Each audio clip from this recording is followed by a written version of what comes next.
L'éducation à l'alimentation, ça doit passer par les femmes, bien évidemment, mais par les hommes aussi. Et Bien c'est sûr, c'est l'affaire de tous. complètement Bien. de cette richesse-là que naissent les plus belles recettes et les plus belles recettes de vie aussi.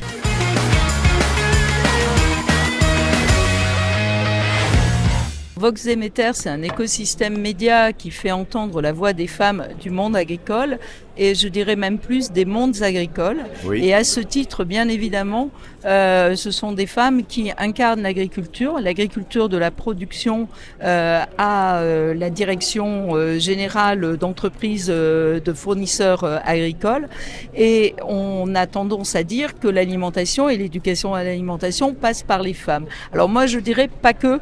Oui. Et surtout pas que, parce que les papas et les mamans et les grands-parents ont aussi ce devoir. La famille. Absolument, la famille apprend et c'est vrai que le repas qui a été labellisé UNESCO, le repas à la française, on doit le perpétrer. Donc quand je vois toutes les familles qui sont là, et il y a des générations, moi, je trouve que c'est effectivement ce qu'on vient aussi chercher au Salon de l'Agriculture, c'est des recettes, c'est des partages et c'est apprendre aussi de la graine à l'alimentation avec tous les chefs qui sont sur Agri Demain avec les chefs Eurotoc, c'est apprendre à bien manger et à mieux manger. La cantine peut être un lieu d'éducation formidable et ça donnera aussi ça redonnera aussi du sens au métier de toutes les personnes qui font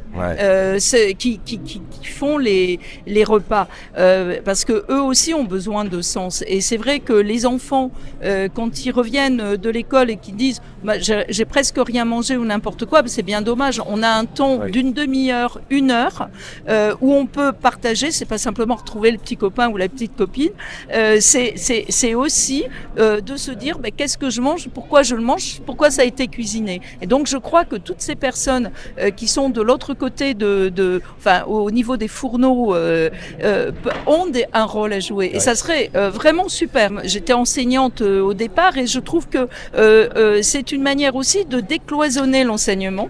On est toujours des gens, on est tous des personnes, tous et toutes, des personnes en fait qui devons transmettre. Et la transmission, elle se fait à n'importe quel moment. Ouais. Donc utilisons toutes ces possibilités, toutes ces potentialités et surtout faisons-nous aussi conscience, ayons des réflexes. Le réflexe alimentation, réflexe éducation.